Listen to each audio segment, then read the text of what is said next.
Welcome to Order Militaris Radio TV, and today we're going to be talking about a solution to all the problems we have seen so far in 2020. A truly new and different political party idea. And we welcome Brother Alexis to the show. Thank you, AJ, for having me on. It's always an honor to be on Order Militaris Radio TV, breaking new ground in independent media in the English-speaking world and for Catholics. And it's a pleasure for me today to be on this show and talk about how our Catholic faith should inspire us to political action in a truly Catholic way and not in a Masonic way. And no one's talked about this for 220 years or more, 240 years or more. Mm-hmm. So we need to revive the tradition. Yep. It was right after the show on St. Brendan, and those words just stuck in my head, what St. Raphael said to him. America is the land of the saints. I was like, that would mean one thing. America needs a Christian party to truly transform it. Yes, because it's certainly not the land of the saints right now. So on the way to becoming land of the devils, unless we do something about it. I think the one thing that struck me of those words of the angel to St. Brendan is that God's plans are different than man's plans. The Masonic Lodge has dreamt of creating its paradise on earth, and it stole the 13 colonies after the revolution with this crazy constitution.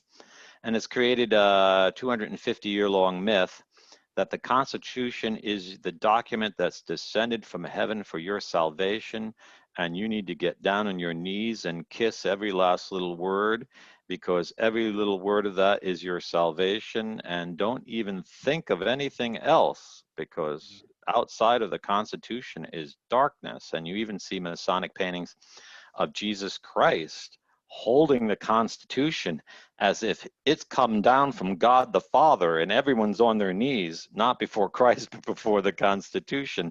That's the level of idolatrous paganism pushed by the Masonic Lodge in America. It's unbelievable. It's unbelievable. I'm not saying the Constitution is the worst of documents. I'm saying it's not Catholic, and it's not even the best of documents.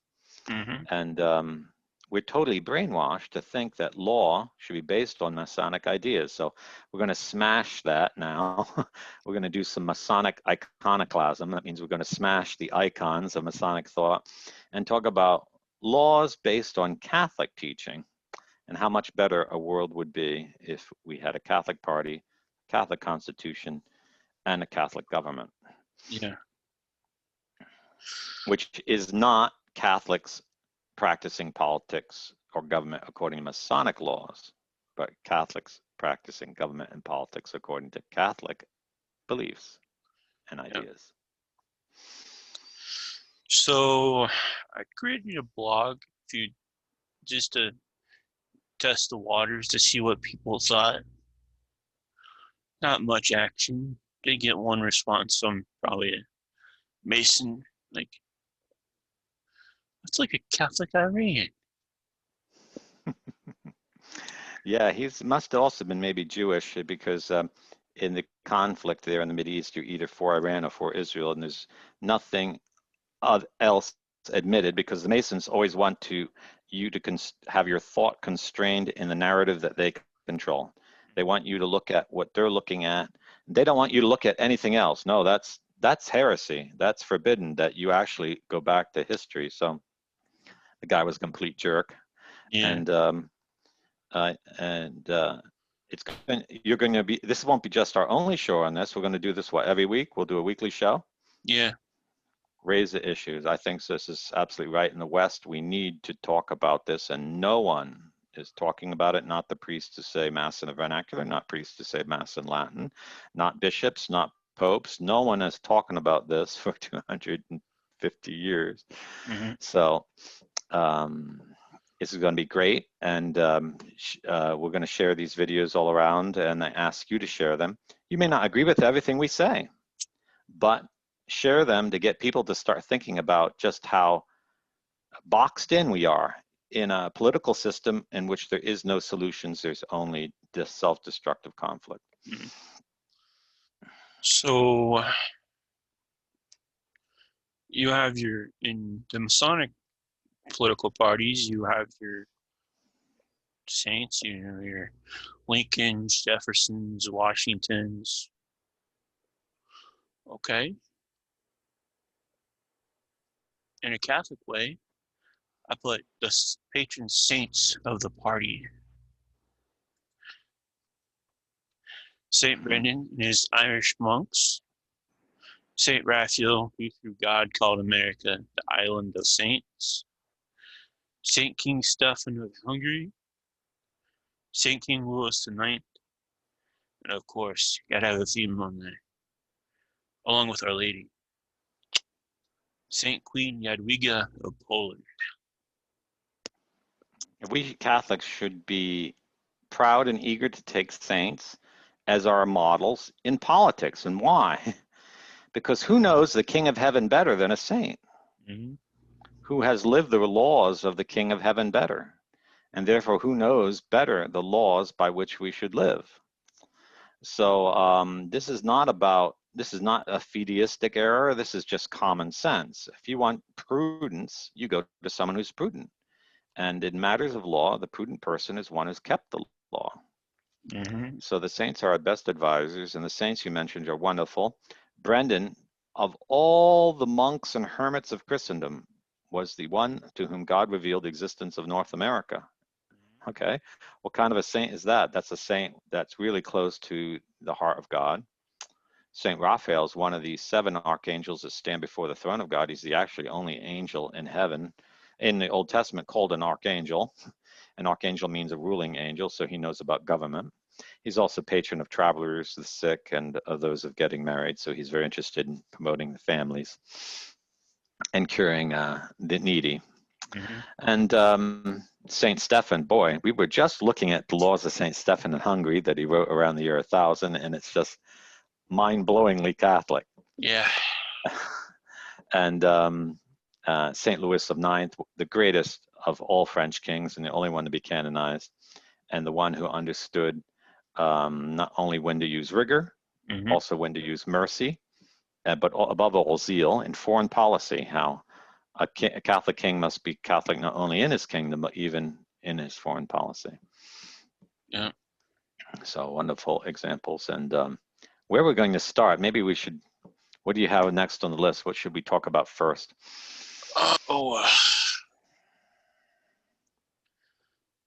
Well, pretty much the main page is introducing you to these saints. So you can watch the videos on that. Highly recommend you do. And of course, this party will not have any ideologues unless you want to look up to the saints and to our Lord. That is a must. We cannot have any ideologues like there is in the GOP or the Democrat Party or the Liberal Party or the Independent Party. Those are just dangerous and make you go crazy, lose your mind, blindly follow someone anywhere they go.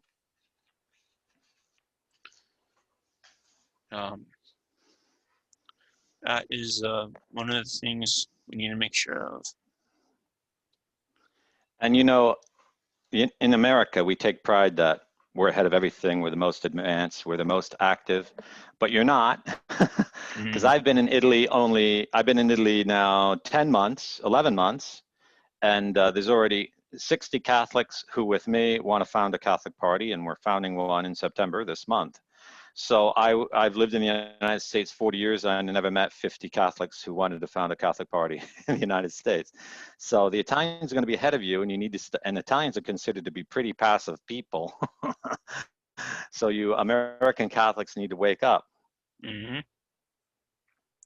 because why should we be ashamed of Catholic politics? Why Yeah. do politics have to be secular? Where's that written? It's not written anywhere, not where it counts, except in a Masonic lodge, maybe. Yeah. The policies and platforms. The main one that we took from the Italian party was the one on how to deal with coronavirus. Wherever it said Italian or Italian Republic, I changed it over to America. So totally agree with that. And let's read it.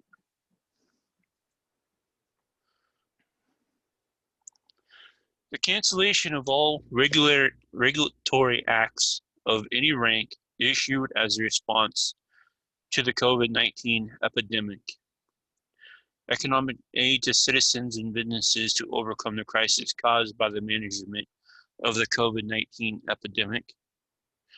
Law to prevent the government from declaring a state of emergency in future in cases other than a state of war on U.S. territories, which can only be obtained with the favorable vote of 80% of the Senate in the chamber.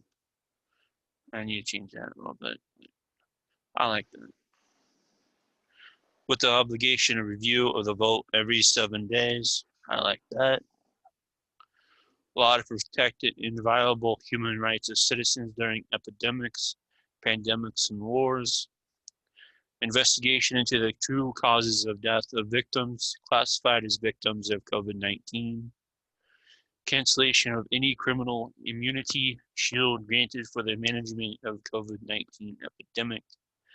Reimbursement to citizens to businesses by government for the damage caused by the defined emergency response of the government, the region, and municipalities.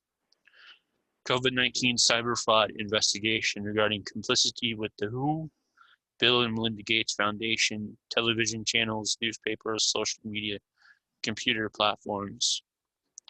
Investigation into abuses of power and abuses perpetrated by local administrators and state officials.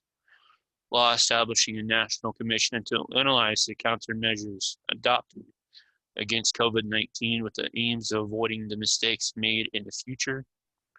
Laws to protect U.S. citizens from abuse in pharmaceutical and vaccine sectors.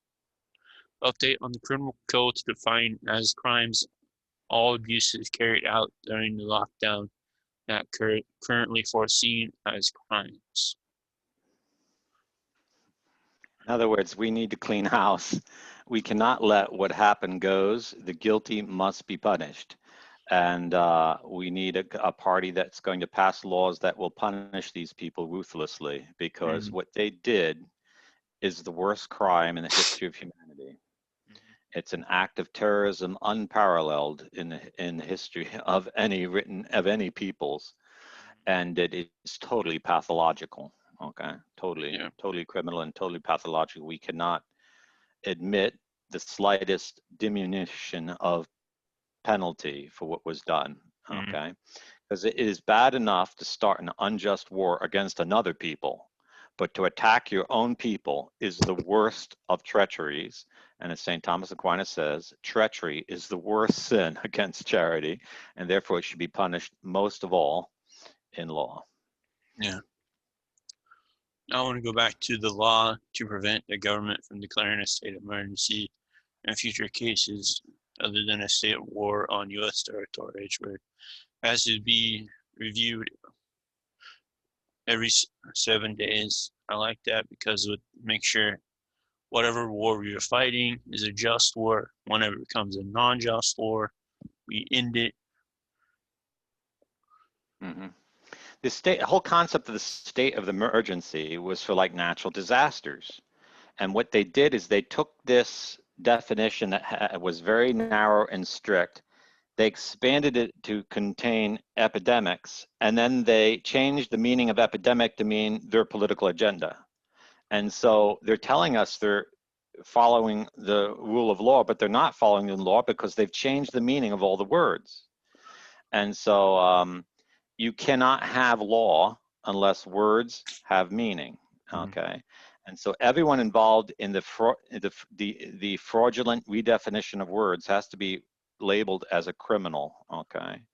And we do have in federal law, it's if you violate the constitutional rights of anyone while you are an officer of the state, and it's under color of law, claiming you have authority, that's an even greater penalty. And these people need to pay, and they need to go to prison for life at the very least for what they did, because we're not talking about crimes committed against one citizen. We're talking about crimes committed against 310 million citizens. And if you get 5 years of prison for one crime against one citizen, then each of these politicians needs 1.5 billion years in prison. Okay, so you can see the enormity of it, and we cannot lessen that. We cannot pretend to go it away, and we can't say, oh, but we voted for him. He's our savior, and therefore he shouldn't get punished. Yeah. Everyone in both parties is involved. Mm-hmm. Okay, in the media, in the industries, all these corporations that were involved, forcing it on their own employees. Yeah. These pharmaceutical companies are completely pathological. Their boards of directors need to be put in prison completely. Mm-hmm. Yeah, we'll get to that in But I the have review you. is a good thing too. Yeah, Yeah. the review is a good thing too, because you just can't have it. Okay, we declare a state of emergency and therefore we have a perpetual dictatorship. That's basically what it is. Mm-hmm. Yeah, on the pharmaceuticals, later on, maybe in the next show, we'll talk about some other things I put in there against them. Thanks to Saint Stephen of Hungary.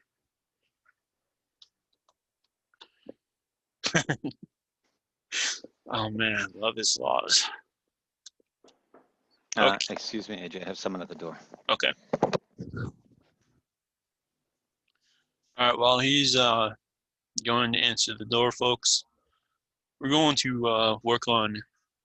We need to rewrite the U.S. Constitution. I mean, Excuse me, AJ. yeah.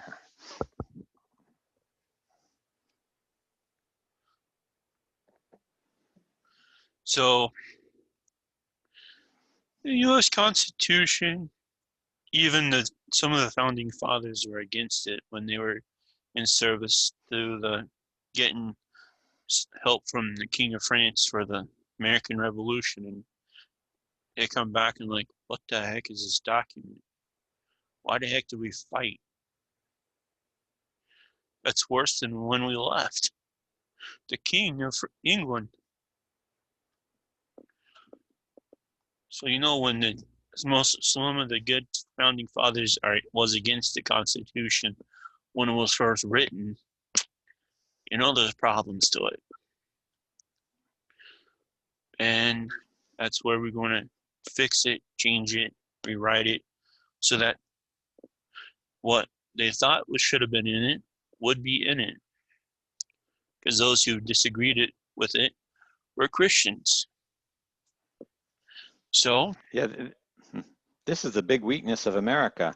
Why is it, would you assume that Jefferson was the most enlightened being and gave us a constitution that came from heaven that should never be questioned? Why should we think that? mm-hmm. And why did Jefferson write an entirely new thing that wasn't based on any documents that had come before? Okay, not even footnoted. Yeah. As if he was the political thinker. And here's a man who whored with his own black slaves, committed adultery against his own white wife with whom he was married in Christian marriage. Mm-hmm. So he's a completely disreputable fellow. How could he write a constitution? Yeah. And then, yes, it doesn't reflect any Christian values of any of the 13 colonies. It comes out of Jefferson's desk. It's not the un-American Constitution. We should not call it the American Constitution. We should call it the Jeffersonian dictatorial decree Hmm. that was imposed on the nation. Without the people didn't even get to vote for it. Yeah. So why should we be obliged to keep it? So what will be put in it would be 100% Christian. It would state at the very top that Christ is our King, our Lord and Sovereign, that Our Lady is Queen of Americas, and it would be true to every authentic Christian principles and honor to the Christian men who bled and died to give us our liberty, even though what we fought against was a 1/4% tax on tea instead of what we have today. You know what the tax deal is right now? It's a I lot think higher than 1/4. it's like 18% on your income. In some states, it's what, 12% on sales. I think Arizona is 12% on sales. In most states, it's 5 or 6% on sales. Mm-hmm. And then real estate taxes are anywhere between 0.5% to 2 to 3% on the property of your house. And to think that the revolutionaries went to war over 1/4% or 1/2% of tax, that was only on tea and imported paper. Wasn't on everything even. Mm-mm. So did we get what we fought for? No. No, not in the very least. And the only thing that was lost in the revolution that was perhaps should have been kept is we lost a Christian king. I'm not saying George was he was Protestant, but at least that's a form of Christianity. At least he reigned by the grace of God. Who do they reign by in Washington? They certainly don't listen to the people. Mm-hmm. They do whatever they please. We're ruled by two parties. Mm-hmm. We're not ruled by the people or by God in this country. Yeah. And doing my part as a free volunteer for Ordo Militaris. That means even looking up property for the order. You find nice pieces of land for sale, good sized chunks of land for sale, but either on the outskirts of the property or directly in the middle are federal BLM lands, which you can't do anything on because that is federal property on your property. Yet for those who aren't from the United States, explain to them what BLM stands for. Um, yeah, let me let's see what we got here. And what is this whole arrangement? Even in the East, I can tell you because I've lived in the East. I've lived in Massachusetts, Rhode Island, Connecticut, New Jersey, Florida. You never hear of BLM lands. I ran into it a few years ago and saying, what is a BLM land? Yeah, BLM land is land owned by the Bureau of Land Management.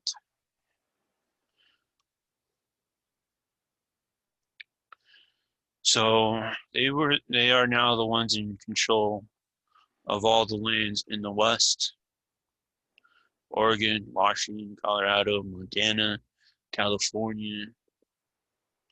And how much land are we talking about here? Are we talking about a few acres? Well, let's see.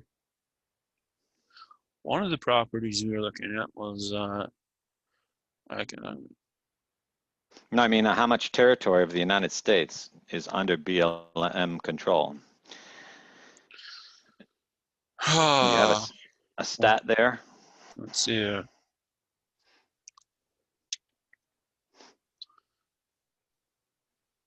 Because most people don't know this. Yeah, let's see.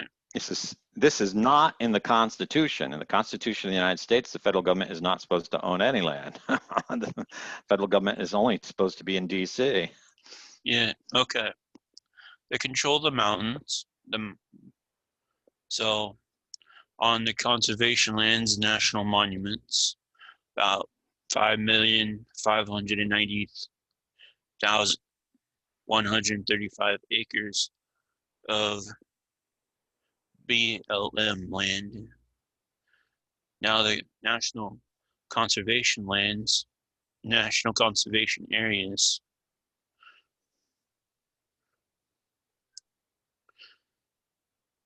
So the area they want to conserve and keep as it was in the original days of America are 3,671,519 acres.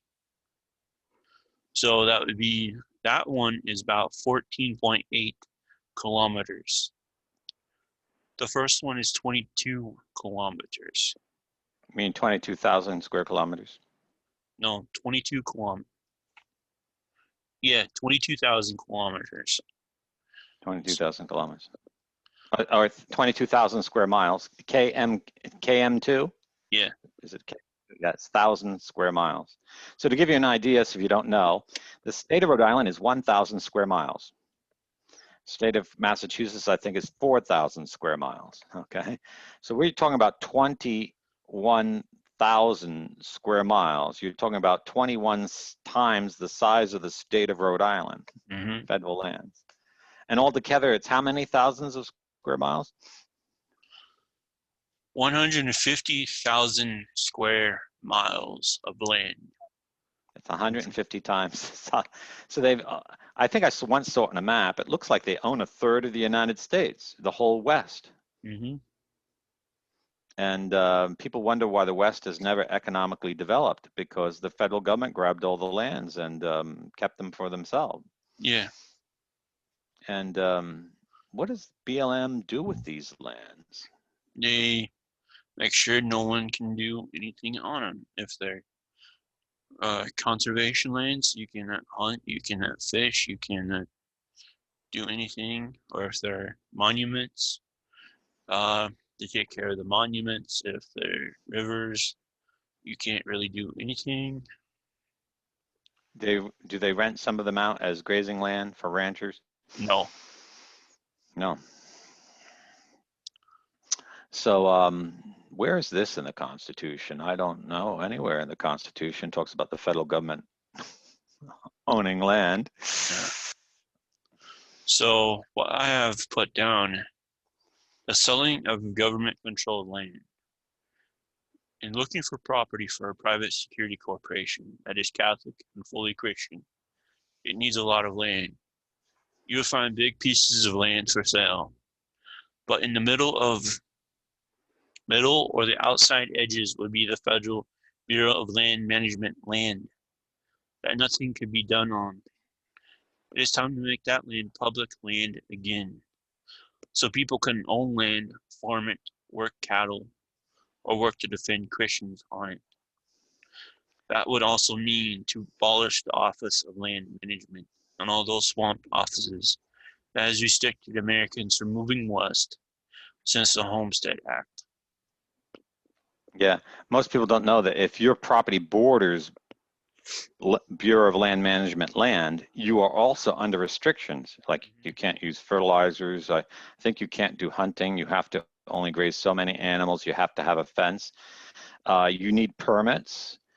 There's actually, if there's a fence between your land and BLM land, you actually have to have a permission to create a gate to go from your property to BLM land. And the most ridiculous thing is that they limit hunting permits. I think if you own so many acres in certain states, then you're allowed so many hunting permits. Even though the entire West, for those of you in the East who don't know it, is plagued with hordes of deer that are constantly eating people's grain, property, and infecting their animals.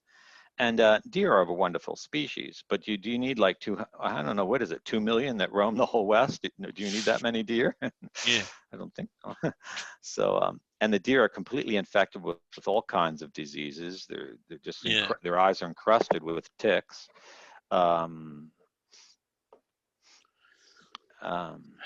It's talk about intrusion of federal power. You know, I'm not against having federal parks and things of that kind, certain monuments. But then you have conservation land. So they extended the category. Now it's conservation. What does conservation mean? It means saving it, but saving Yeah. it for what or for whom? um, Yeah. And the worst part about it, they have national conservation areas where nothing can be done, but it has to be kept how it was in, I don't know, times of the 13 colonies. Okay. Now they also have wilderness areas or wilderness study areas. That area you cannot touch as well. So you have wilderness areas that are just miles and miles of land, 30 to 50,000 square miles of land, and you can't do nothing on it. hmm. We can't do anything on it, but it wouldn't be surprised if fat cats in Washington come out there and shoot any animal they want because, you know, after all, it's federal land. Yeah. The whole purpose of the American Constitution, allegedly, is of the people, for the people, and by the people. It doesn't say of the federal government, for the federal government, and by the federal government. So the entire concept of the Bureau of Land Management shows you that the Constitution is a complete lie. Mm-hmm. It's a fraud to trick you into submitting to the federal government, which didn't fight the war and didn't even exist for the revolution. It's totally created afterward on Jefferson's desk. It's complete artificial creation that has Yeah. nothing to do with the United States. Oh, and who created the Federal Bureau of Land Management? Can I guess a Democrat? Yes, Harry S. Truman. Oh yes, Harry S. Truman. Harry S. Truman, the one who messed up the one who messed up everything at the end of World War II. Mm-hmm. You mean the one who gave all the military equipment to the Mao Zedong so he could turn China into a communist prison? Mm-hmm. Hmm. The one The who one who, yeah. fired MacArthur. Oh, and the one who included all the Nazi spies into the CIA? Yeah. Hmm. Wonderful man. So, okay, well, that doesn't surprise anything, you know, because the Marxists always want more and more control over everyone. Yeah. Now, there's nothing wrong with the National Guard. I mean, they do help when there are uh, weather emergency, national disasters, but they can't do anything to stop the riots. I mean, they're they're they're always hindered, and in the state constitutions, there's a clause for state and local militia. Now I need to edit this because the lawyer for Rittenhouse came out that Mr. Rittenhouse was from Kenosha, not Illinois. Under the law there, he was perfectly legal and carrying a firearm. It is perfectly legal to open carry in Wisconsin. So I'll need to correct some things on this deal, but it's time to finally break up the military complex as stated by the Eisenhower and restore state rights and protection of the state as seen by a young man from Wisconsin. He was asked to defend a local business with some friends. He came to help protect the car dealership and had to defend himself. It is time for the state to have local law-abiding militia once again to defend its city and state against Marxist insurrectionists. Yeah, I'll point out this. Remember, in the original Constitution, the states were allowed to have militia. That's the whole purpose of the Second Amendment. After the Civil War, they abolished state militia and they established what's called the National Guard. And the National Guard has become to be a very honorable institution in the United States. Many of us have members of our families who have been members of the National Guard, and it's a great way for young men to get some discipline in their lives after they go to college, and many of them go on to get good jobs because a lot of employers say, hey, he was in the National Guard, this is an upright fellow. But National Guard is the term used by French revolutionaries to suppress the Catholic people of France. They called their force the National Guard, and it wasn't about guarding the nation, it was about pushing Freemasonry. So actually, it's a very evil term, National Guard, and it's not anything from American tradition, it's from French tradition, and why are we using that in the United States? State Um, militias are yeah, better because the governor has the right to call the state militia. He doesn't have to wait for the president. Not so with the National Guard. yeah. And we need to have the state and the local, which are also under the state constitutions of pretty much every state. Yeah, even towns and counties should have their own militia. It shouldn't just be one state militia at the capital. It should be in every town. It's Yeah. just common sense. Now, I think the reason why most of us have never thought about this is we've lived in such a peaceful society for so long, and everyone did their duty that we had no need of these things. But now all the upper levels of authority are broken down in the sense of they won't do their duty. They won't suppress criminality, insurrection. Hmm. And so if you have militia at all levels, then when the higher order fails, the lower can kick in and do its duty. And that's called the principle of subsidiarity. It's a Catholic principle. It's what governed the entire Middle Ages and all levels of society. And it's the Freemasons who destroyed the whole under foundation part of the militia because that's part of their plan to disarm the people so as to push their errors from down to the bottom. Okay, that's completely Masonic. It's not a Catholic idea. Catholic idea is good things rise from the bottom and flower at the top. It's not evil comes down. That's satanic. Yep. Now, Dolan is draining the swamp in Washington. I mean, you got Trump promising to do it, but I mean, we had the House for what,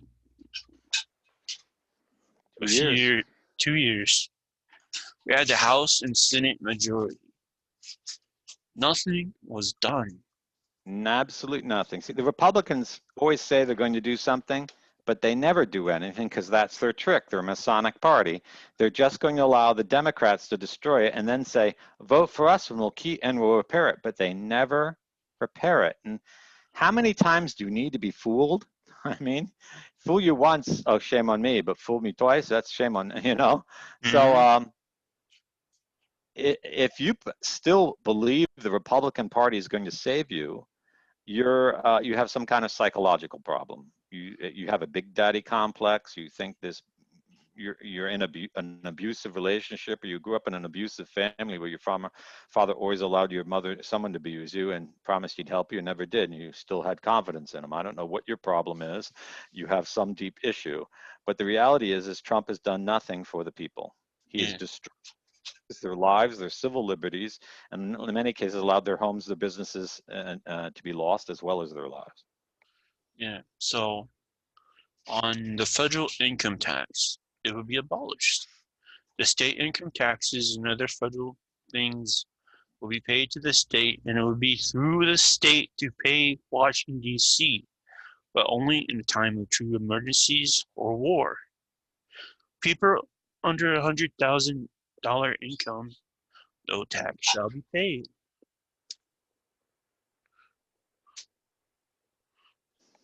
Yeah, the federal income tax statute was never legally authorized because according to the U.S. Constitution, which is supposed to be the law of the land, but actually isn't, it's the will of the Masonic Lodge, 2/3 of the state have to approve of an amendment to the Constitution, and that amendment wasn't approved by 2 states.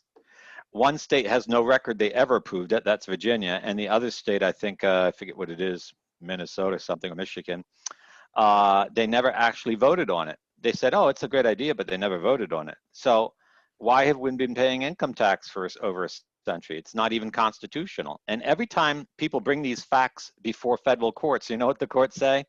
Well, you've been paying it for this long, so therefore it's constitutional. Well, that just doesn't make any sense. If it's a crime, it's always a crime. It doesn't cease to be a crime because you've been robbed for 50 years. So this is part of the jokes of Masonic law. In Masonic law, if we can rob you of it, then it's just. But in Catholic law, if it's unjust, it's always unjust, and robbery doesn't make it just, you know, because the Yeah. Masonic system is completely satanic.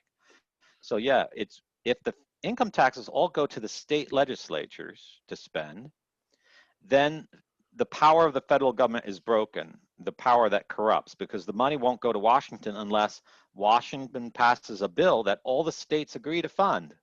Because if the states don't agree to fund it, they won't fund it. You're not going to have 5 states pay for it. That'd be insane, you know. What legislature would appeal to that?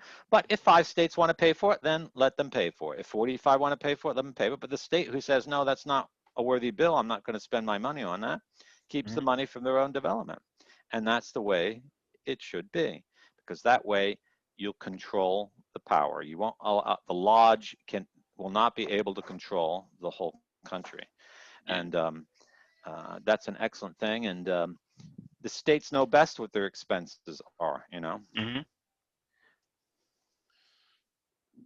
Excuse me while I change my battery out here. Okay. So while we wait for him,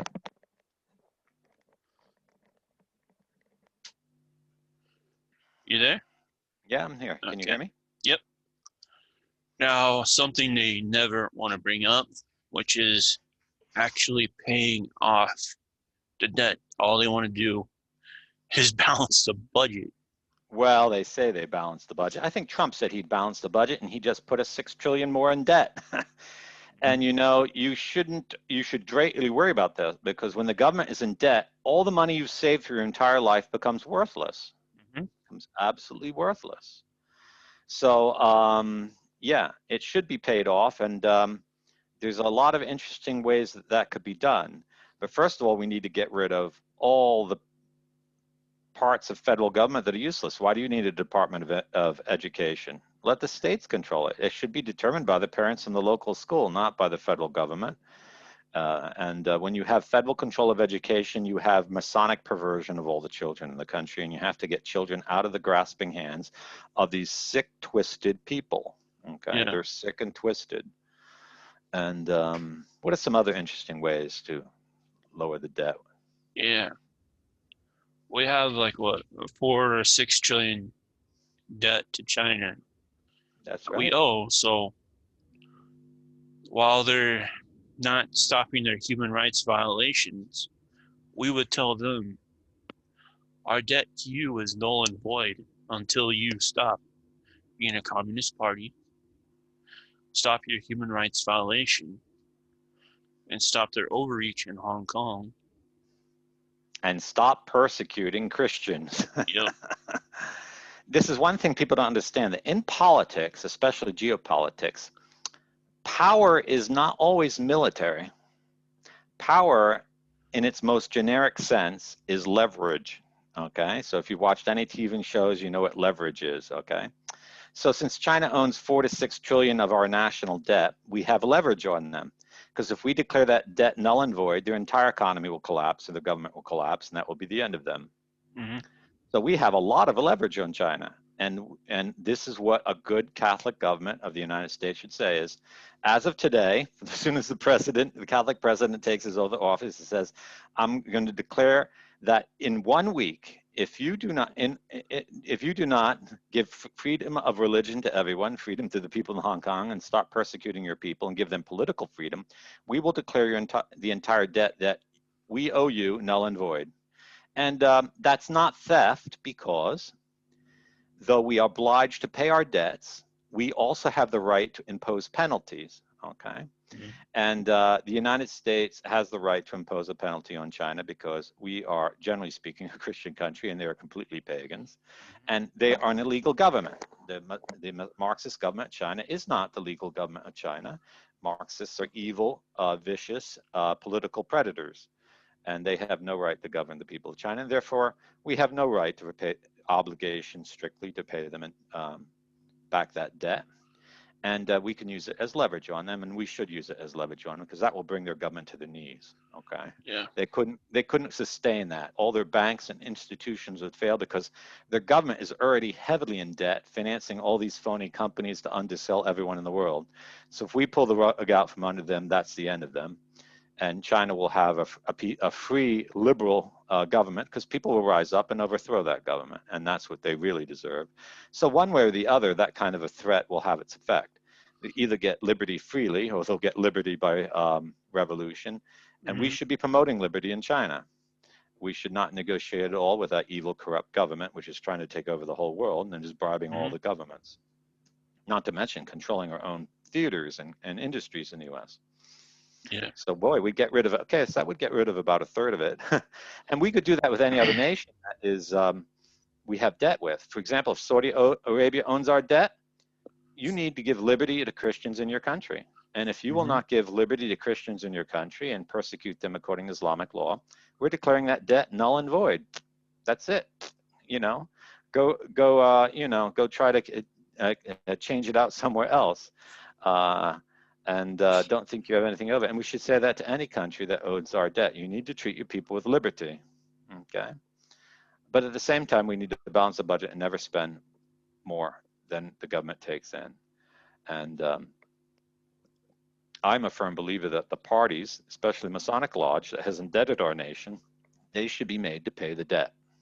Yeah. And that the best way to repay our debt would pass a law and confiscate all the property of the Democratic and Republican Party, all the companies that supported them, all the Masonic institutions, and all the Masonic families, especially the wealthiest of them, and make them pay the debt. They've run this nation like a Masonic prison for the Christian peoples, and they have bankrupted the country and stole people's savings, and they have devalued the dollar. So let them pay for it. Yeah. That's justice.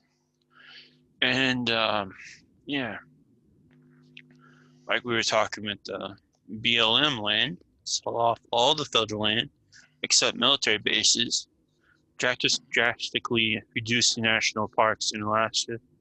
So much land could be used by the people who want to escape and experience freedom and live in peace. Yeah, not sell it to big companies, but sell it to individuals, Yeah. homesteaders.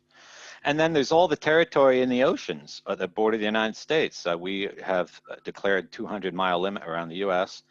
Uh, let's declare that we own the land under the sea out to 200 miles and Yeah. parcel that all off and either put it in a fund and use it as something that holds up the value of the dollar or sell it. Hmm. And there's really nothing in that. But even more better yet, we have claimed, the US has actually put its flag on a piece of land that no one else has put their flag on. And we own that, and we should claim it, and we should sell it. Do you know what I'm talking about, AJ? Yeah, the moon. That's right. So let's use a little American virility here, a little American pride, a little American shitba, and say, we landed on it, it's ours. Okay, and now let's sell it. Because first of all, we have the right, we have the power, and we have the authority, and we also have the technology to assert our right and defend our right. But we did it, and no one else did it, and we did it at our own expense. No one helped us. So, but second of all, if we put the moon up for sale, it will promote the economic development of the moon because you can't have economic development without property rights. And with property rights comes certainty, Hmm. prosperity, security, legality, law observance, and risk reduction. And all those things are necessary for investment. And if the moon is parceled off and sold, we can generate far more than $20 trillion. We could say the moon's worth, $1,000 trillion and start selling it off parcel by parcel, and we pay off all our national debt. And Hmm. what party's even thought of that? Well, you heard it first, okay? Yeah.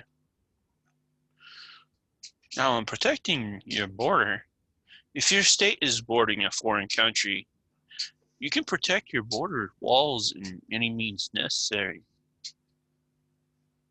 Yeah, it's absolutely ridiculous that some crackpot in the federal government thinks he can tell a state not to build a border wall.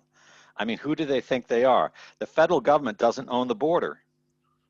It's quite different to say, well, the federal government has the duty defending the United States to say the federal government owns the border. They're totally two different things.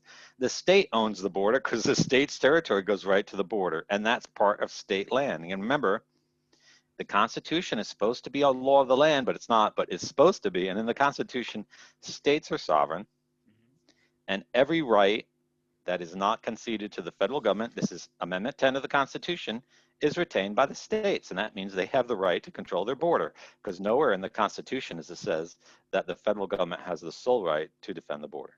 No, it doesn't say that. It would be absurd because the Constitution says the state should have a militia to defend itself. Against what? Obviously against the border. Yeah. Now on banning ideologies. Marxism, communism, socialism, Zionism, fascism will be considered an offense and is outlawed, in which you would be punished with exile and loss of citizenship. Yet the Masonic system allows all false ideologies to promote parties because the Masonic system itself is a criminal organization, and the kind of political system they set up is one to prey on people. It's absolute rule of criminals. So in a Catholic system, only a party has to be founded on true principles, honest principles, and principles that have to do with the common good. And if they're not, the party is criminal. It's just an ideology posing as a political party, and it's out to exploit people or defraud people.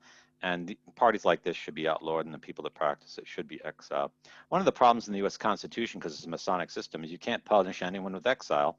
And that's the easiest, least expensive, and most peaceful way to get rid of the bad lot. And you could solve a lot of problems that way. Yeah. I'll be returning to some of the old laws on the book here, folks. Catholic laws.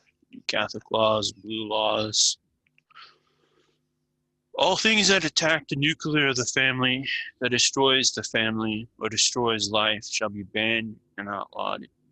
Meaning the FCC rules that once banned such things in the past called blue laws shall be restored. All vulgarity, pornographic images, videos, music shall be outlawed. All abortion mills shut down and destroyed. Anything related to Margaret Singer shall be removed from any place of honor. That homosexual cabal that has attacked Christian bakers, forces them out of business, shall be outlawed and also shall be punished with the exile and loss of citizenship by them attacking law-abiding citizens for being Christian. That shall not be allowed to happen, and they shall lose their citizenship for attacking Christians. It's bad enough people involved in perversion, but when they try to elevate their perversion to something like a super right, which gives them authority to punish honest, upright people, it's complete madness. And yes, the people deserve to be punished. And exile is a good way. In Middle Ages, people like that were put to death, and maybe that would be considered extreme today, but exile certainly is a peaceful way to do it. And there's a lot of countries that would just take them right in and embrace them. So let them go there. I mean, why do they have to prey on honest people in America? Yeah. On banning excess violence in films. We're going to go back to the old style of Westerns. How violence was done there. Not bloody, not excessive. Now there is an exception if it is to portray a war film properly and show the people what they experienced, or if it is to portray the suffering of our Lord in his passion and death, that shall be allowed. Excessive violence or any other reason shall be outlawed in films that just want to make a bloody movie to shock the audience. Yeah, and gross graphic nature kind of films of any kind. It's sensationalism, it's abuse, and it's the product of a mind that can't write a story worth watching. What's the purpose of a film? And entertainment doesn't mean to stir up passions beyond all reason and measure. Okay. Yeah. And as St. Thomas observed, someone who enjoys torturing animals will end up torturing humans. And we've seen that with the Democratic Party, who has pushed all kinds of obscenities and vulgarities in films, and now they wish to do these things to human beings. Oh, and we could add video games. It shouldn't be in video games, either. Yep. Video games are the quickest way, I'm talking to the young men out there, the quickest way to emasculate yourself. Because as soon as you start playing them, you lose your entire youth. You spend all your time moving these two fingers or those two fingers, and you never get out in the real world, play sports, go hunting, learn to ride a horse, shoot a bow and arrow, climb the mountains, experience the real world, get a job, meet people, or even meet your future wife. You spend all the time in front of your TV screen where you think the greatest thing is watching someone else play a video game, you know. Mm-hmm. You've been emasculated, and it's designed to do that to you. Because by you accepting the video game as a fascination, they have robbed you of your liberty, your individuality, your initiative, and made you subject to their control, because they control the computer and the program. Now here we come to the laws from Catholic kingdoms, as you told me to say. On making a destruction of a Catholic statue or a church a crime. Yeah. Destruction or arson of a statue of Our Lady, our Lord, or any of the saints shall be punished by 5 years in prison. Those found guilty will also have to work off the amount of damage it caused to the statue in prison. Now if they burn a church or desecrate it in satanic worship, life in prison or possible capital punishment. You're pretty mild. In the Middle Ages, universally, throughout all of Europe, if anyone stole a chalice, just stole it, he would be hung without even a trial. As soon as they caught him, he would be hung. It was considered something, you don't go there. You don't even attempt it. And here we have something that Catholic law considers that merely Masonic law would intentionally ignores, that there is a supernatural order, that there is a divine order, that the state must respect not only the rights of men, but the rights of God. And sacrilege, that is the violation of a sacred thing, offends the divine magistrate tremendously. It is a direct attack on the divine dignity and honor, or the honor of his saints. And so the state must punish that if the state is going to remain in communion with God, the Creator, okay, the Lord of heaven and earth. So laws like this are very necessary. They're not the establishment of one religion and another, because there's only one true religion. That's the Catholic religion. There's no other true religion. But even if it is a Orthodox icon, okay, or even if a Jew should make a statue of King David or something, you know, who's the same even in the Christian church. It's the same thing. The friends of God should not be defaced. So if we don't establish laws like this, what happens? Then you have maniacs enter the street and pulls them down, and you have people in the media say this is political speech. Well, if that's political speech, why can't Christians have political speech and put people like that away for life, exile them, or even impose capital punishment in certain cases? I really don't see why not. If they're allowed freedom of speech, why aren't we? Or as Christians don't have any freedom of speech, and everyone who hates us has freedom of speech. Now here we get rid of the swamp of the Secretary of Education. Primary education to higher education platform policy. The school systems we have are nothing but Marxist education camps. Turns the children to Marxists, and most of the teachers are Marxist propagandists. Instructing them to hate America, hate Christianity, to hate everything. I can tell you from my personal experience, I have learned more at home through the writings of the Church Fathers, St. Augustine, St. Ambrose, and many of the doctors of the Church through their writings. You learn how to think, learn how to think, properly read and write. Even if there is some Latin or Greek, you learn languages that won't be taught in school. So it'll help families adjust to them teaching their own children, since both parents can't work jobs, but must become a traditional family once again. We support and will promote what Viktor Orban, Prime Minister of Hungary, is doing. Paying the families who will be open to having large families. And also, I am adding onto this pro-family plan. Homeschool their children will get a tax refund. This way, the extra income can go to helping the family, getting the proper books, proper computer for learning, etc. But it will have to be monitored so nothing illegal is happening with this extra income. Can't have families creating larger families just to get rich. No, it goes to help the children's education. Yeah, this is, you often hear from libertarians, we need smaller government. Well, this is the way to make government small fast, because why should we tax everyone to pay a public school to hire someone who has unchristian values to indoctrinate our children in unchristian thoughts and concepts of the world, when instead we could take that money and give it to the mom of the family who stays at home to teach her own children? Mm-hmm. Doesn't that save a lot of money, and doesn't that give the kids a much better teacher? It does. Yes. Okay, now with all the telematic resources that are out there today, and the fact that you can download books on the internet and print them out on your home computer, or even order everything through the mail, Mm-hmm. there's nothing prevent a family of teaching their own children at home if the mother has the day free. Mm-hmm. And if the average school in the United States pays something like between 5 and 12,000 per kid a year to educate them. So if you have a family of 5 kids, why not pay that house mom 60,000 a year to teach them? It Yeah. makes perfect sense. Even if you paid her 40,000, she'd have more than enough to teach them. And look, you just made a 20% saving on all school expending. Mm-hmm. And if you reduce school expenditures by 20%, that means the towns and counties have a lot more money to spend on projects like roads, dams, water supplies, electric systems. It just makes common sense. Mm-hmm. And I can tell you, I have seen many families throughout my years. And when I'm at a convention, I can tell you which children are homeschooled and which are not.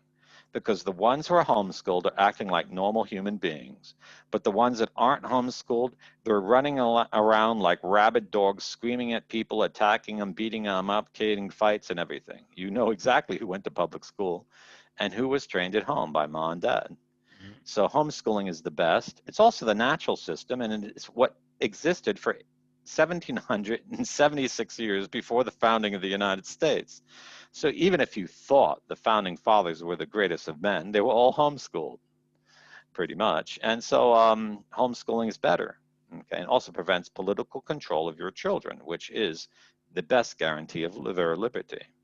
So this solves it in a heartbeat. Okay, pay the moms or the dads to stay at home and take care of their kids. It's the greatest thing. And parents who have big families are doing the most wonderful thing for the country because they're creating the future citizenry, the future members of the armed forces, of the political parties, of the industry, of the businesses, of the town. They're creating the future clients of all companies and the future consumers of all products. So they're doing the best possible thing. Why should they be punished Yeah. or restricted in that? Now the high school or higher education platform policy. The idea or way of thinking, oh, you need to go to college before we can hire you or allow you into this seminary or religious order is over. No one should feel forced to go to a college and end up in debt. So we make sure college is affordable for everyone, and most of all, that they teach you a trade. So you can go to them, learn a bit more that you were learning at home, then prepare for the real world and learning different trades or jobs. Good and proper hands-on learning. We will restore the medieval apprenticeship to help you get jobs. Now, if you want a normal college education, there will be that so you can receive your higher education, but the prices will be much lower. No nonprofit college will be personally taking in millions of dollars from your child, or you personally, and the child ends up in debt for the rest of his or her life. So follow me on this.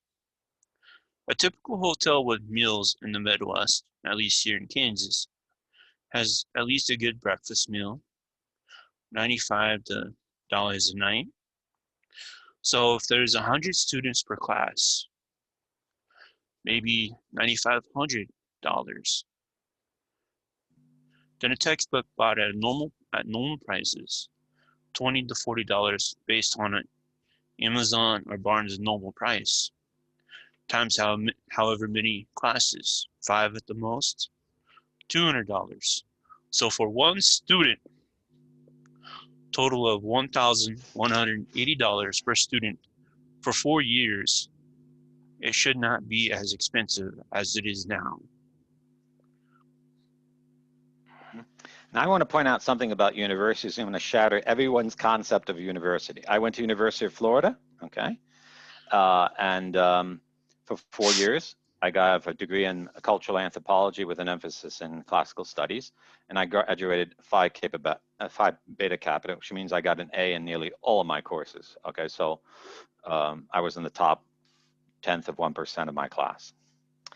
And but I'll be the first to tell you that my education was completely worthless, okay, and completely unuseful, because I could have done the same studies at home. Because what was my college education? It was basically reading lots of books and regurgitating the information in an exam. Was I actually taught a new way of thinking? Or was I actually taught a skill? No. So I could have gotten that college education by going to a special wing of my high school, sat down in a cubicle and listened to a whole series of courses on YouTube for 4 years, done my exams, which could be corrected by my high school teachers, and gotten a degree right there. Why do I have to go to the University of Florida, spend all that money living by myself? Totally unnecessary. So why are we doing this in America if our colleges aren't actually teaching anything useful and in a way it's necessary? It's a complete waste of money. It's indebting a whole new generation. Second thing about it is, in the Middle Ages, everyone got their college education from the ages of 14 to like 18. Okay, so by the time they were 18, they already had a college education. Why are we delaying it so long? Why? I remember between 7th grade and 9th grade, I was taught the same thing every year. It was maddening. I would say to my dad, every year I go to school, they teach me the same thing. They start in September to teach me the same things in mathematics that they taught me in all the previous grades. They just repeat it. The only difference is like one year we did 4 digits and the next year we did 5 digits. I mean, it was completely useless. So a lot of American education is dumbing us down, and that should not be. And so we shouldn't presume that children can't learn or that they're stupid. Okay, children are in an age when they can learn lots of things, and we should have them given the best education as soon as they're capable of it. Now, obviously, there's certain things. I remember trigonometry and algebra are hard to understand. I couldn't understand them in 8th grade, but my 9th grade around, I kind of figured it out. Someone explained it to me well enough, but we didn't have teachers that explained it. So it can be done, but we really need a reform of the education system. And okay, so those are 2 points. The third point is, I have never used hardly anything that I studied in college in my life. That means it had absolutely no application in my life, absolutely nothing. So why did I spend 4 years doing something, studying stuff that I never used before? It was completely idle study, okay? And this is not true of everyone's study, okay? But in many cases, this is what's true, okay? You never actually apply it to anything. And in Europe, they have a worse problem is that at the beginning of high school, you take an exam and the state tells you what your profession is going to be through your whole life. And that is stupid, because you have some people that are absolutely brilliant in a profession they never studied for because their natural talents are different from what they studied in. So we have to take a good look at education, and we have to totally revamp it. And the first thing we need to start with is outrageous prices and money that's just being wasted and squandered on these institutions, whether of the state or private, that just robbing people. I mean, you have an institution called Harvard University. It's nonprofit, and it has an endowment that's like over $100 billion. How did that happen if they're nonprofit? And they're considered a bank. They actually do foreign investments. So it's totally messed up. And this is not what education's about. Education is about seeking the truth and acquiring virtue or talent or skills. And you can see this in America. Almost no one in America has any talent. we have like no great artists. We have no craftsmen. And we don't teach these things. And that's why if you go to America, you can go all around America, you're seeing the same kind of doors, the same kind of walls, the same kind of windows, and the same kind of houses, because there's no art anymore. It's all made in factories. Mm-hmm. And it's totally ridiculous. It's totally ridiculous. Where are the arts? How could a great and powerful and rich nation like us have no art? It's Masonic. Yeah. Because the Masons don't want you to admire beauty in nature, because then you might discover there is a God and that their whole system is false. So we need to reform education. The Department of Education should be completely abolished, yes. And then, well, let's not even talk about the Dewey Decimal System. The Dewey Decimal System was created by a pedophile to prevent children from knowing about Christian history. Mm-hmm. There aren't even categories in the Dewey Decimal System for whole sections of history or thought, because they don't want children to find those books in the library. So if your school's using the Dewey Decimal System, they're using a system created by a pedophile to keep children ignorant. So you should ask yourself, should you be sending your kids to such a school? No, you shouldn't. Okay. The best thing a kid can read in history is the history of the life of a saint. Yeah. You know? So what do you think of my higher education idea? I think it's very good. We need serious reform, and we need price controls. Okay, because otherwise, what is it? I'm totally in favor of college education for everyone, but it has to be useful college education, and we need to change it. I think high school should begin 2 years earlier, and end. High school, I think, should only be like 3 years, okay, at most, Yeah. maybe 2 years, and then college should be. But I think students should be able to go to college in their high school, okay, Mm-hmm. because I don't see anything useful going on in college that can't be done in high school, and when you're in a family setting and at home, and learn responsibility, and with work programs, so that you can begin working in your own community and doing things. Mm-hmm. And that will greatly build up the economy. That will create a whole new class of entrepreneurs. Students should be taught not to work for another company. Students should be taught to go out and start their own business. That's the Mm-hmm. best thing for America. Not to work for these multinationals that have twisted, perverse ideas of globalist control. And most of these big companies need to be broken up. And the better and more quicker that they can be broken up is the better for the liberty of everyone. So there is a lot of opportunity out there. Small towns will grow again. Look what's been happening in the last 40 years. Small towns have been withering away Mm-hmm. because the whole system is designed to suck off labor and talent to the big cities where they do nothing and achieve nothing. Mm-hmm. Why can't they do it in a small town? We now have excellent systems of transportation. You just ordered some speakers, and you got Yeah. them within like 3 days. Yeah. So if you can order anything and get it in 3 days out there in the countryside of Western Kansas, why can't you run a business in Western Kansas? Why not there, and it has to be in a city? It Mm-hmm. doesn't make any sense. Doesn't. Okay. Why does Amazon have to have a monopoly on shipping everything through the mail, and not every little business have the same equal right? Yeah. How about the riots going on and nothing actually being done about them? Here's what I think. This is what needs to be done. If what happens like in Portland, Oregon, and other cities happen again, we will not be slow to act, and we will not show mercy to those causing violence and acting as an occupation for us to hurt the citizens of Oregon or other states or America as a whole. We will follow the example of St. King Louis IX and St. King Stephen of Hungary, gathering the forces and deploying them to stomp this violent and deadly insurrection out, hunting down all involved and arresting them, even if they be local politicians and those in the media. Those who defended them in either the media or local, state, or federal level politicians will be charged with treason. Depending the level of support would determine their fate. Yeah, Black Lives Matter, Antifa. I think it would be just to deport them to like North Korea. Since they want a communist government, send them to one. They Yeah. obviously don't want America, right? That would be mercy and justice united. And the funny thing is, a lot of these people three of them were arrested in Portland. One was a daycare center teacher, one was a public school teacher, and the other was like a social worker. So they're all sucking off the public purse. Ship them to North Korea, you know? Let them enjoy 100% the Marxist dream house they want. And they can go work on a field and eat grass because there's nothing else to eat. And that's what they do in North Korea to you. And Yeah. then that would be their just punishment. And the taxpayer would only have to pay for their shipment. Yeah. We could even parachute them over North Korea and save delivery charges. And you know, that's common sense. But let them destroy the country. You know, I think everyone agrees that Hitler's brown shirts or the Waffen SS should be arrested for having hunted down Jews. But why shouldn't they be arrested if they're hunting down Christians or whites? You know, shouldn't Mhm. be equal punishment? Why not? You know, see, Mhm. that's the Masonic thing.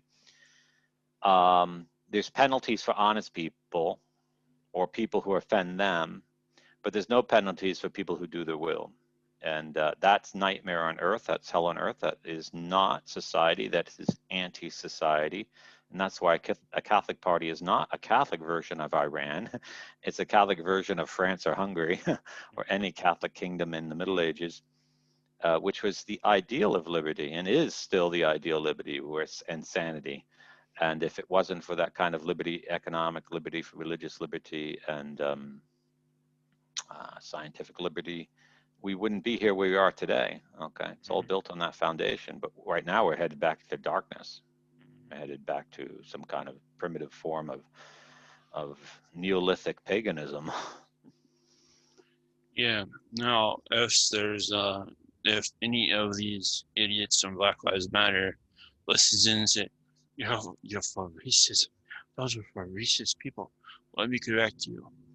Saint King Stephen of Hungary in the year 1000 wrote a law to free all slaves in Hungary.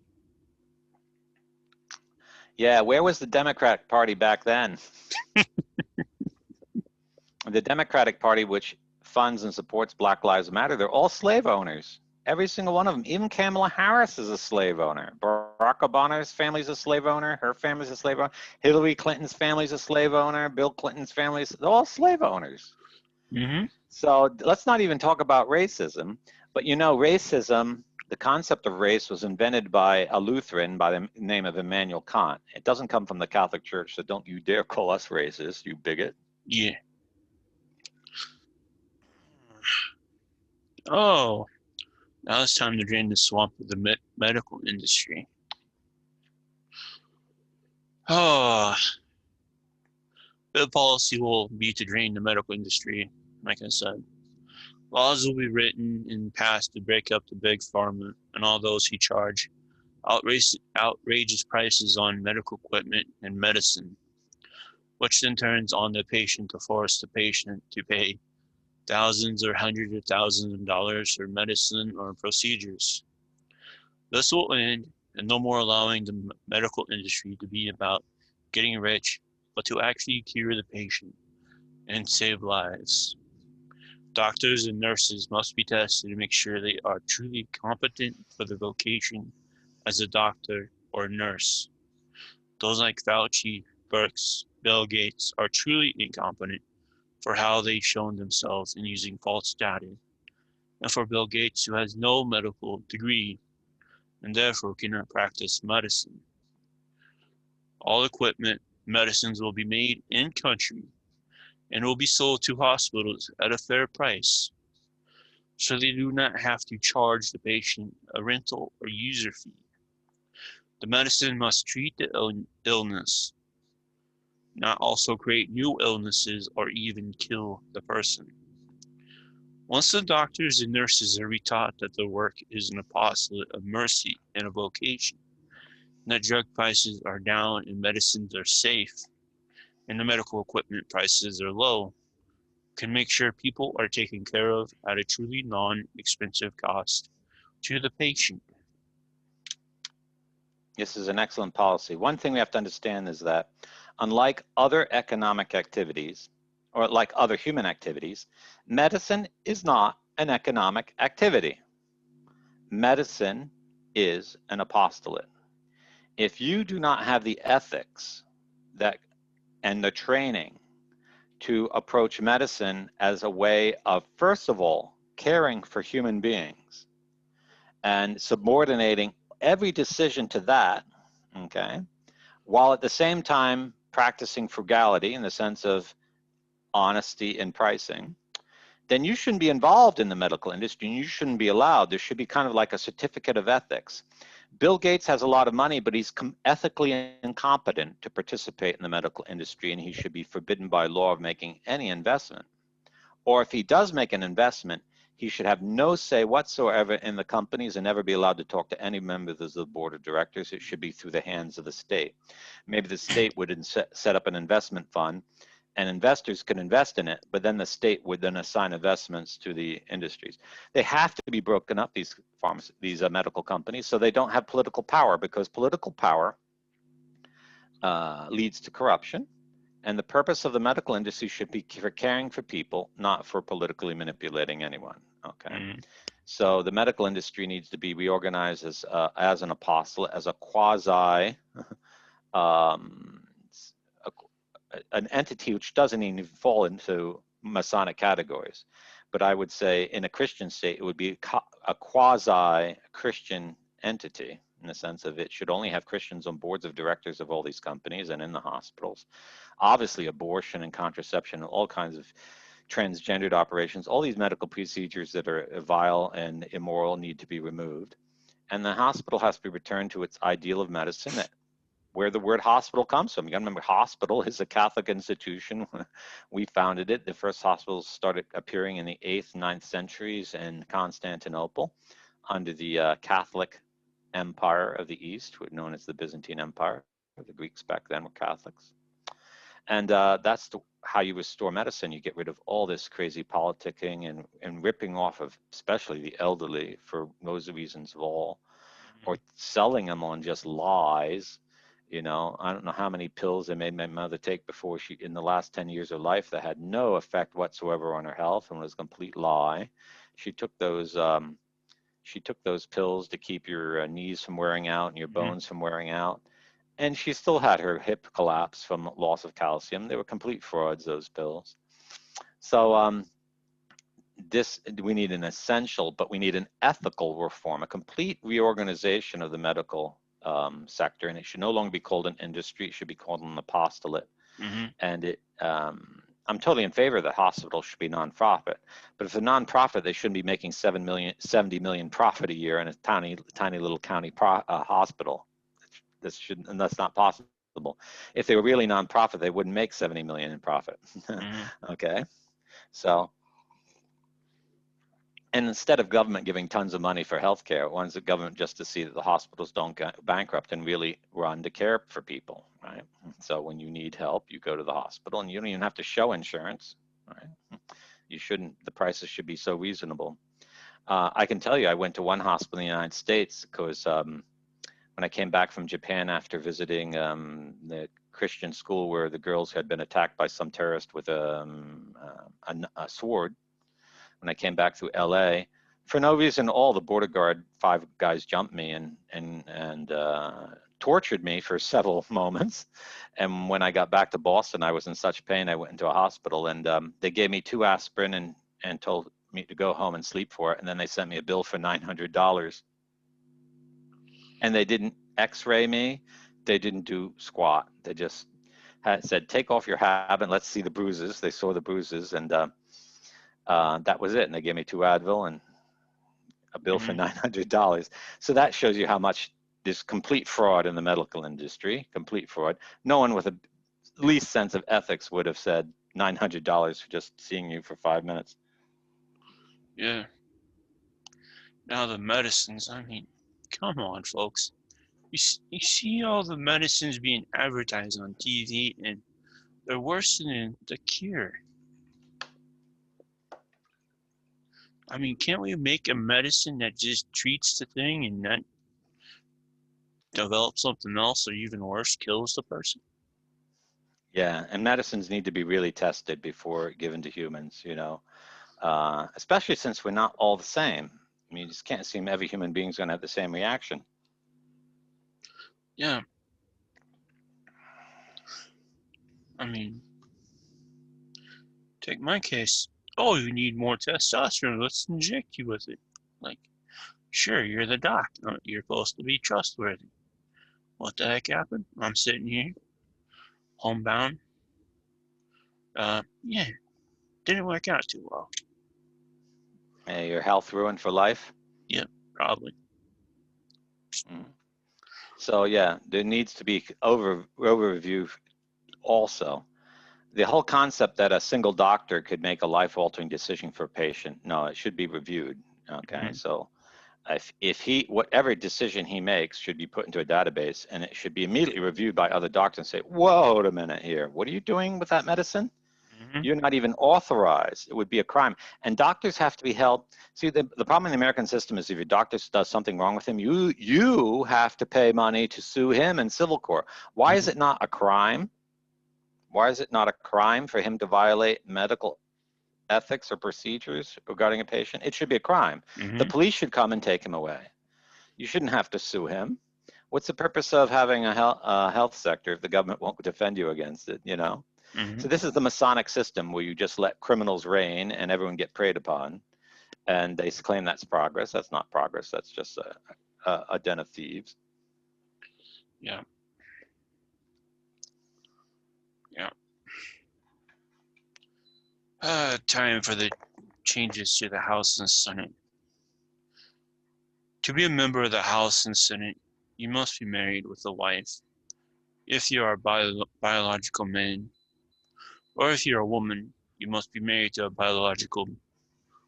If you are a woman, you must be married to a biological man. You must have and raise your own biological children.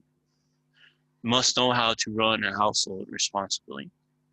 By your example in running a family properly, you can run for any government office and know exactly what your representatives need, who are mostly families. You'll not make more than the medium of the wage of the United States. No special health care perks, no special retirement benefits, and lobbyists will be banned and outlawed so you'll not become a millionaire in Congress. Now, the principle that no one should govern a state except someone who knows how to govern himself and his family is actually not a Catholic principle. It's a principle from Aristotle, who was a pagan. But we Catholics have always agreed with it because it's common sense. And it prevents all kinds of sicko perverts and careerists from getting into politics who don't know squat about squat and are completely incompetent because and it prevents, if you limit the salaries, as you suggest, it prevents the political hacks and clingerongs, people who stole electricity from their landlord and didn't pay the rent, like Bernie Sanders, who spends his whole career and gets 3 houses. How did he got 3 houses? I guess he took bribes, and and it drains the swamp. Boy, it goes right after. It takes away all the waters. And no more waters, no more swamp creatures. Mm-hmm. And it more importantly, it puts the average honest citizen in the position of power, not the careerist, special interest, or someone who's willing to sell out his nation. If you look in the West now, many of the leaders of the West who are destroying their nations don't have children. And of course, since they don't have children, they don't care about destroying the West because they're not destroying the future of their children. They have none. They already decided to destroy their children or decided never to have them. So this is perfectly sane, and this is the way of solving. This is the Catholic way of solving the problem. Instead of writing 1,000 rules, you solve the problem at the source. And I noticed when reading the laws of Saint Stephen, he had a very similar decree. For example, in accusations against priests, he only allowed the accusation to be brought by someone who was married with children, so that if a child made the accusation, his father had to sign off on the accusation, or he had to make the accusation after he married and have children. Mm-hmm. St. Stephen wouldn't allow homosexuals, habitual homosexuals, to make accusations against priests. He assumed consent. And that's a very sane principle in the sense of it's based on the fact that honest people should have the right to make accusations, not dishonest people. And you should have to prove your honesty by the habit of your life, Mm-hmm. okay? and not just claim to be innocent, or you have all kinds of people coming out of the woodworks making claims. Mm-hmm. And I'm not saying that homosexual young people could be sexually abused. I'm not saying that. But as we have seen in the statistics, and I think priests who abuse children should be put to death, so don't get me wrong what I'm about to say. I think homosexual youth who let themselves be abused don't really have a claim, okay, against the priest. The priest should still be put to death, yes, Mm-hmm. but I don't think the young person has a claim because he consented to it. If he goes back to it and back to it and back to it, Mm-hmm. there's something wrong with him, okay? And so I think St. Stephen was very wise in that principle. And we see this in the Constitution too. In the Constitution, not everyone had the right to vote. Only landholders had the right to vote. And as very wise, as my brother tells me, he's very wise, when that law prevailed, the political power was in the countryside, because in the city, most people rented and didn't own property. Okay, so the cities weren't not these huge voter plantations that if you controlled a few cities like the Democratic Party did, you could perhaps win the whole nation. That's just ridiculous, okay? It's anti-constitutional, actually, Mm-hmm. and doesn't make common sense. And that, I think, also should be restored, that only property owners could own vote, because to own property, you have to have been prudent, frugal your entire life, saved up, and bought that property and have it paid out and it belongs to you. I'm not talking about owning property by mortgage. I mean, you really own it. And those people are the ones who have lived a life, or they're from families that have lived in the county or for a long time. They've seen ups and downs, comes and goes. They're prudent people. They're long-sighted people. They look way to the future. They make prudent decisions. They practice self-control. Those are the best people to vote.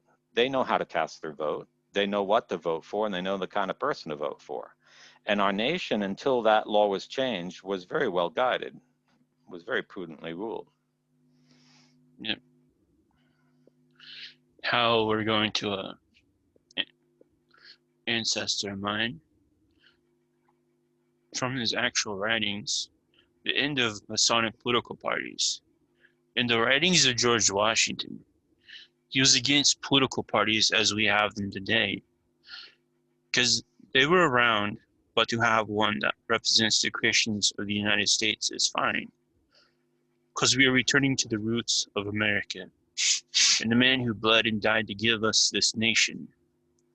Instead of having giant Democrat conventions, GOP conventions, there will be none of this. This way, the best candidate can actually win and not be squashed unfairly by these two swamp giants. If a tie between any candidate, then a runoff election to see who is the winner. Yeah, most people don't realize how much that we don't have a democracy anymore. Do you know that when you vote in any election, the only people allowed to count that vote are members of the Democrat and Republican Party? Do you know that?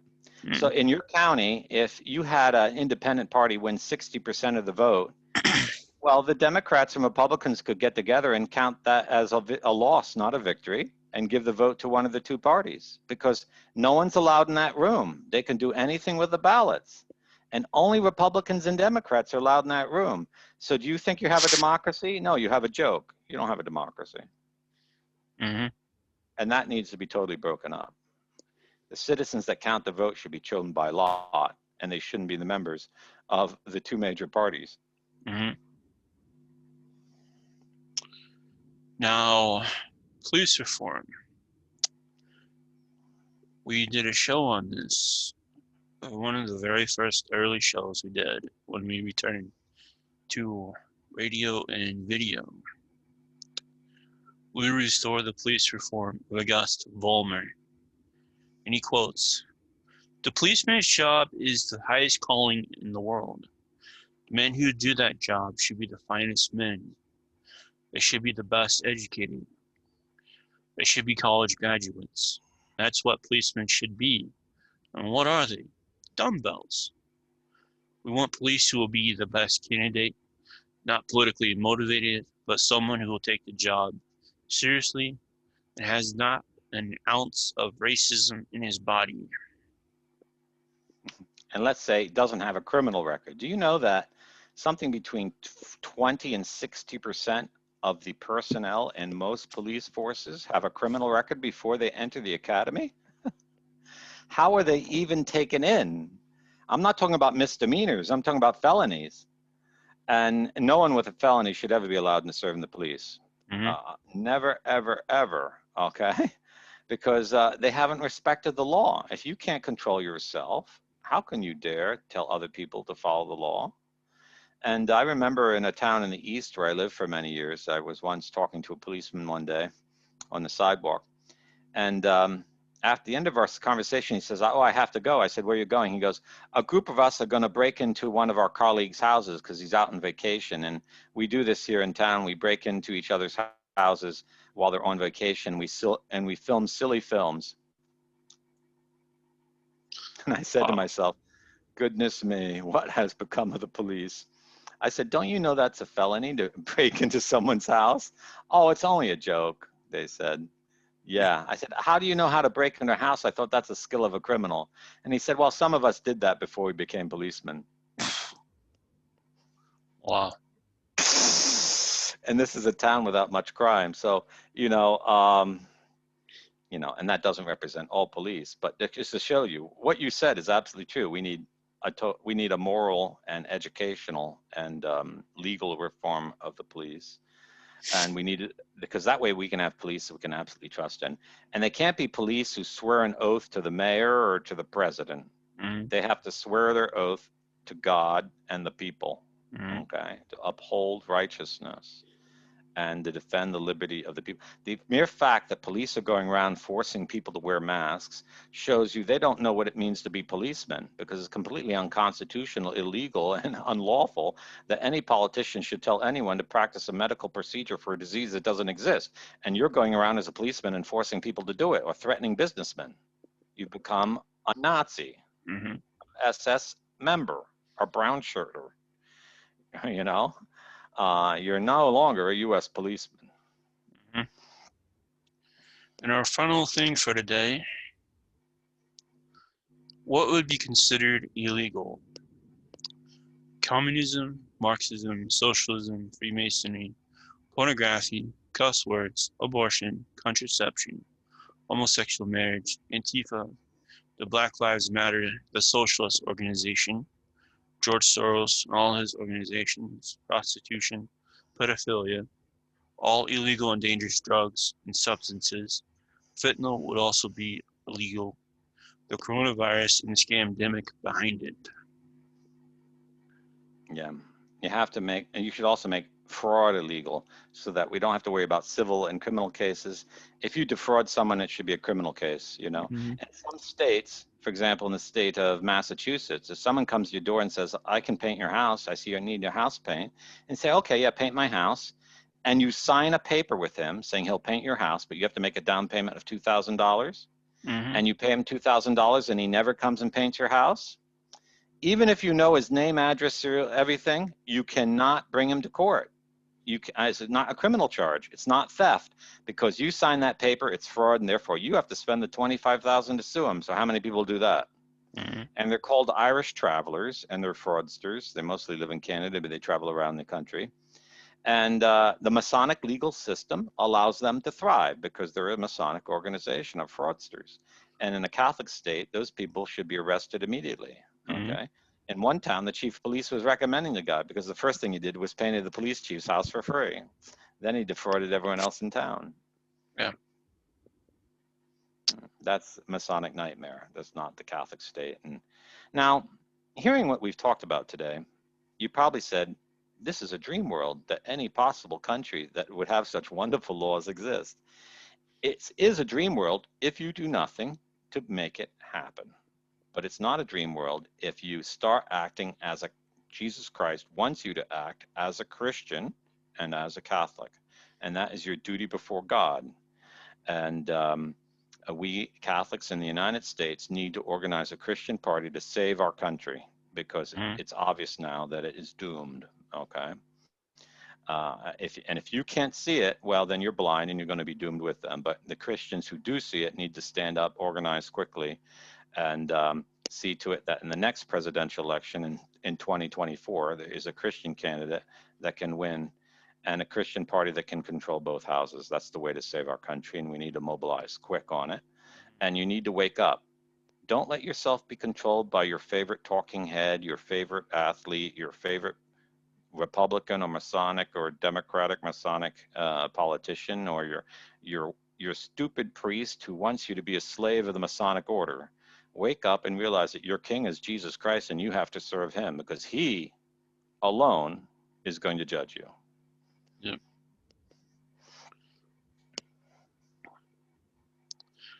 Totally agree. And now, if you all like this and say we need this, well, we need to make this a reality. And pretty much, you probably can guarantee you'll be censored, attacked by those who run the federal election office, whoever, because they would not want this to happen, because they would be put out on the streets and out of work. So we'll discuss more of that in the next segment on next Tuesday. Now you have a blog about this, AJ. Tell them about your blog's URL. Yep, let me read it here. Where they can leave comments and begin this discussion. Yeah. Christian Party for America.wordpress.com. So Christian Party FOR America.wordpress.com. And it'll be in the description for the link. And we'll also link some very ancient but awesome laws.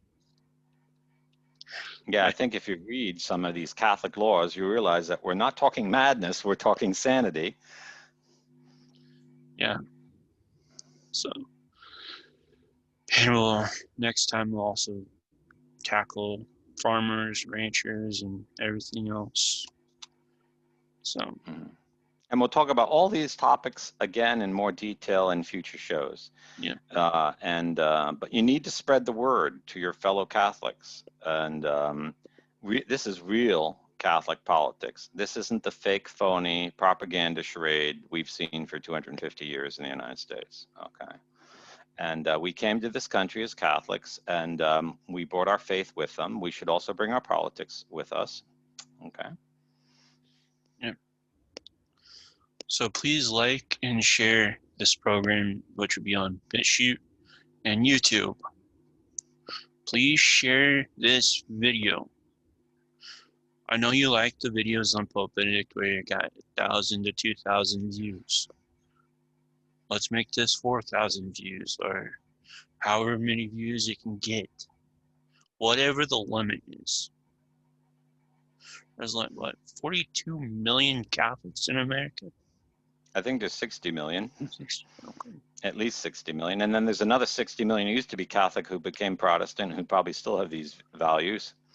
So 120 million of you out there. It's easy to organize a party and win the next presidential election in 2024. Yeah. And you need to wake up. Okay.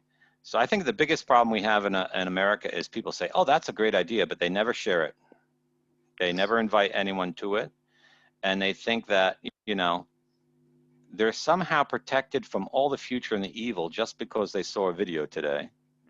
Instead of thinking, you know, that's a great idea, therefore I have to share the idea so other people can convince to it and join the party and support it and organize it, because there's a lot of work to do. You can't just say, that's a great idea, I'm going to press a like on that video. Mm-hmm. So this is a call to action. You hear this, you read it on the blog. I'll find a way to get the comments turned on this thing, because I don't know how that works yet, because this certain theme is weird. WordPress, please go back to the original.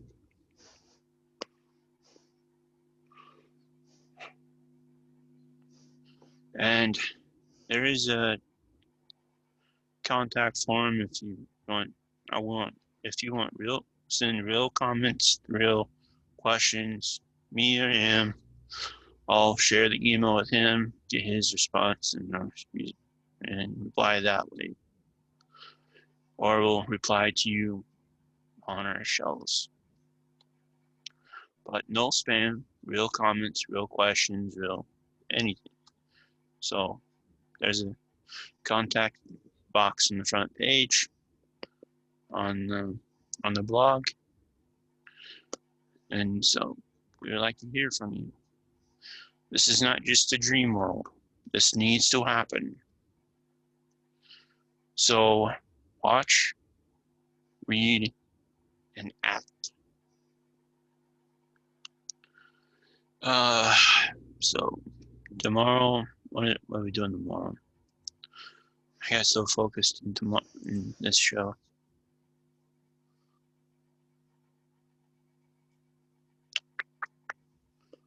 Let's see. Okay. Malcolm Muggeridge and the Antichrist is for tomorrow's show. If you've never heard about Malcolm Muggeridge, you will. And his words, the forward to Father McKelly's book, oof, powerful.